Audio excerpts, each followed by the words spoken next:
সুইজারল্যান্ডের জেনেভায় বসেছে রত্ন পাথরের বিশাল মেলা জেম জেনেভা। সেখানে দেখা গেছে হীরা বা নীলকান্ত মণির মতো গতানুগতিক ও জনপ্রিয় পাথরের চেয়ে এখন মানুষের ঝোঁক বাড়ছে আফ্রিকা, ল্যাটিন আমেরিকা ও এশিয়ার বিভিন্ন মূল্যবান রঙিন পাথরের দিকে।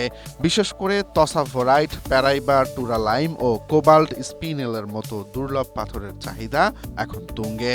আগে এসব অঞ্চলের পাথর শুধু খনি থেকে তোলা হতো, কিন্তু এখন এখানেই পাথর কাটা ও পলিশের কাজ করা হচ্ছে। দুবাই এখন এই ব্যবসার বড় কেন্দ্রে পরিণত হয়েছে। ইউরোপের তুলনায় সেখানে নিয়মকানুন সহজ হওয়ায় ব্যবসায়ীরা দুবাইকেই রত্ন কেনাবেচার প্রধান মাধ্যম হিসেবে বেছে নিচ্ছেন।